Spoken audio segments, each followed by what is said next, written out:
Welcome to Wise Life After 60. So grateful to have you here. Welcome back. Today we're exploring one of the most exciting and often misunderstood sides of intimacy. Now, before your mind goes to things you've seen in films, I want to slow this down for a moment and really look at what men quietly long for, and why it's not about being extreme but about being intentional. Because here's the truth. There's a side of men we rarely talk about, a side that doesn't just want to feel wanted, but deeply desired. A part of him that doesn't always lean towards soft and predictable, but sometimes responds to a presence that feels bold, assured, and unapologetically confident.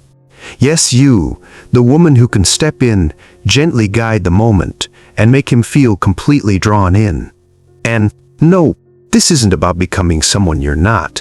It's about allowing a part of you that already exists to come forward, that steady, confident part of you that knows how to create a connection, that lingers and feels entirely real.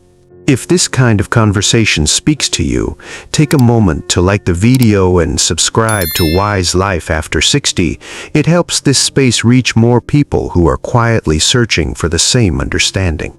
So let's begin gently and take our first step into what truly creates a lasting connection. Move #1. The power of holding back. I've come to notice something over the years that surprised me at first.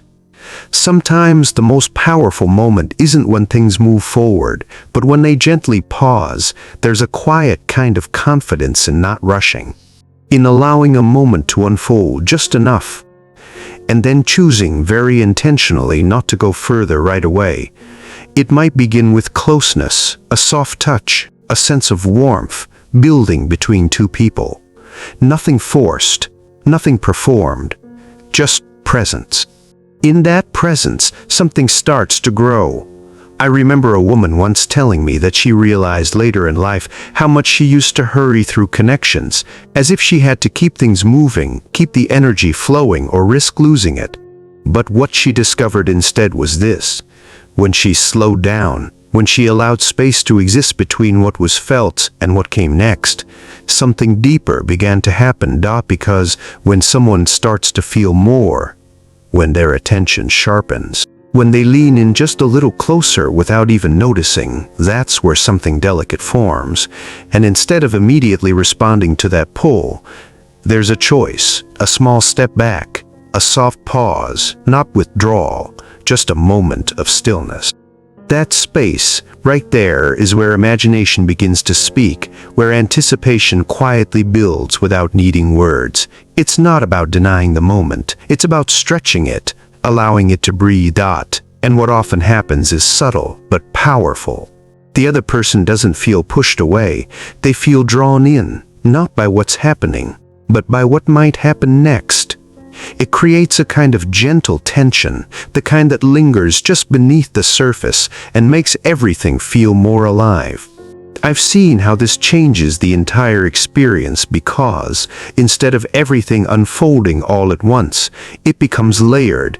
Each moment carries weight, each pause carries meaning, and what stays in memory isn't a single peak, but the journey that led there. The end, it's not about doing less, it's about knowing when to hold back, and trusting that what you're creating doesn't need to be rushed. And once that rhythm begins to settle in, something else naturally starts to emerge. Move #2. The hip control and deep rhythm.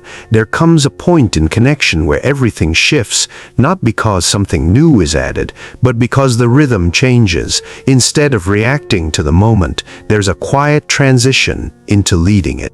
That shift doesn't need to be dramatic or obvious.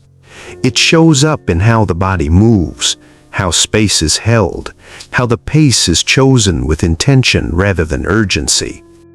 Control, in this sense, isn't about dominance. It's about awareness. About knowing exactly where the moment is and choosing not to rush past it. The distance between two people becomes something that can be shaped, not closed too quickly, not left unattended, but adjusted with care. A slower rhythm begins to take form, not hesitant, not uncertain, just deliberate. Each movement carries weight because it isn't hurried. There's no need to follow a pace set by expectation. Instead, the pace is created from within the moment itself, and something subtle begins to happen. The other person starts to feel it. Not just physically, but emotionally. There's a sense that this isn't being done for them. It's being experienced fully in real time. That kind of presence is difficult to ignore. When the rhythm is guided this way, it creates a feeling of being gently held in place, not restricted but anchored, drawn deeper into the moment without needing to think about it. The mind quiets, and the body begins to follow. This is where connection deepens, because it's no longer about what is happening on the surface. It becomes about what is being felt underneath, the intention behind each movement, the meaning carried in the way the moment is shaped. When someone is truly present in their own experience, it changes everything. The other person doesn't just notice what's being done. They feel why it's being done, and that why is what lingers long after. If this resonates with something you've experienced, or perhaps something you've noticed but never quite put into words, share it in the comments. Sometimes, hearing each other's quiet realizations helps make sense of our own. And as that sense of rhythm settles in, something unexpected can gently shift the entire atmosphere. #3.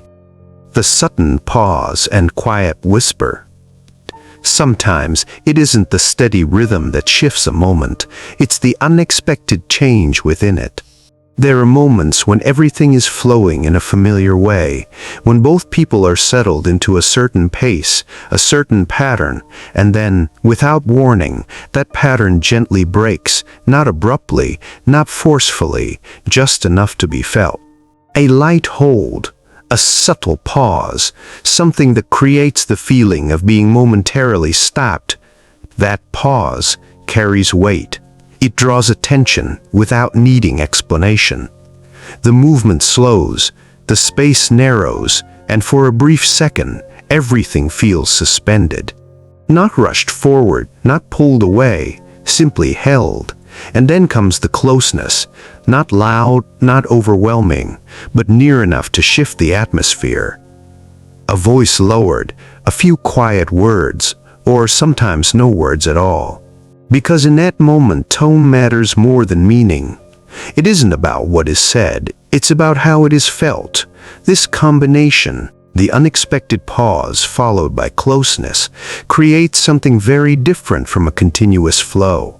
It gently interrupts the mind's habit of predicting what comes next, and when that happens, attention shifts, the thinking part begins to fade, and something more instinctive begins to take over.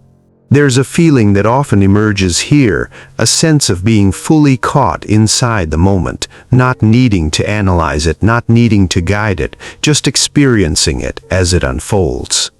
The body responds before the mind has time to catch up.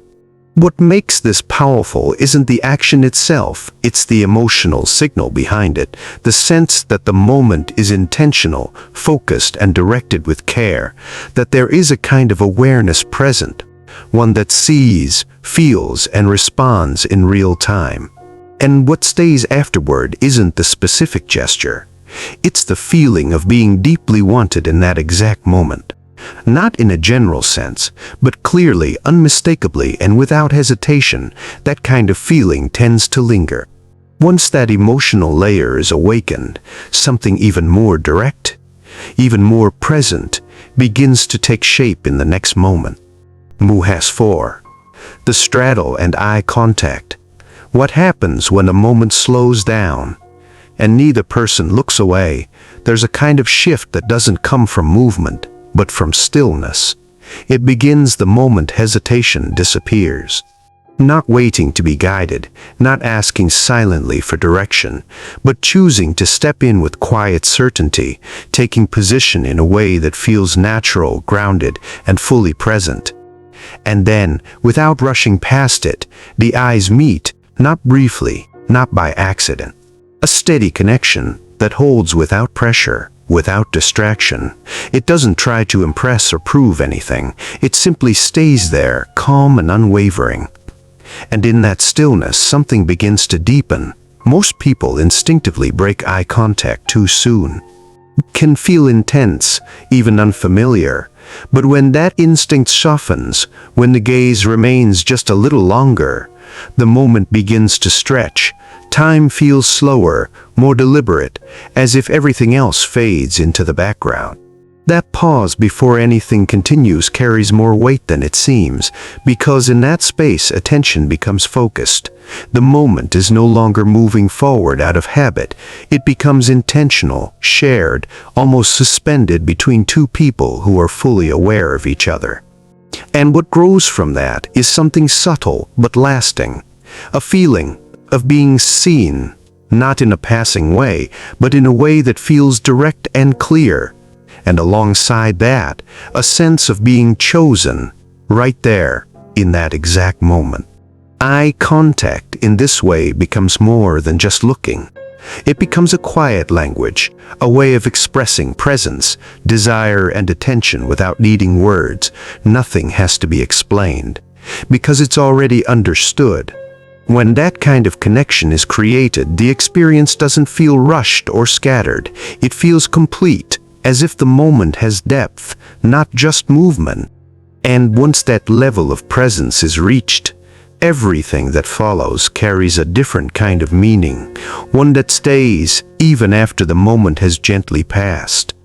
When everything is brought together and looked at more closely, none of these moments are really about separate actions. They all circle back to one quiet question. Are you truly present in that moment? Because over time, it becomes clear that connection isn't built on doing more. It isn't about trying to impress or reaching for something outside of yourself. It lives in something much simpler, and at the same time much deeper. There's no need to become a different version of yourself, no need to push beyond what feels natural, or to perform in a way that doesn't belong to you. What matters is something more subtle, the way you feel the rhythm of the moment, the way you sense when to move forward and when to pause, the way you allow your own energy to come through without holding it back. That kind of awareness changes everything, because when the moment is felt fully, when there's no rush to get somewhere else, no pressure to reach a certain outcome, something else begins to form. Becomes less about the surface of what's happening and more about the feeling being created underneath it. And that feeling is what stays. It's not the specific gesture or the exact sequence of what unfolded.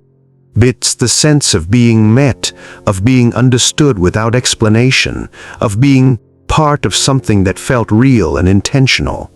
A moment where nothing needed to be forced, yet everything felt alive. That's how a simple experience turns into something meaningful. Not because it was louder or more intense, but because it carried presence, care, and a quiet kind of confidence. And those are the moments people remember, not always in detail, but in feeling. A memory that lingers in the body, in the heart, long after the moment itself has passed. If this way of seeing intimacy resonates with you, if it brings up something you felt or something you're beginning to understand more clearly, take a moment to like this video and subscribe to Wise Life After 60. This space is here for those deeper conversations that often go unspoken, but matter more than we realize. Because in the end, it's not about creating something perfect, it's about creating something felt. And that is something people don't easily forget. Until next time, take care of your spirit,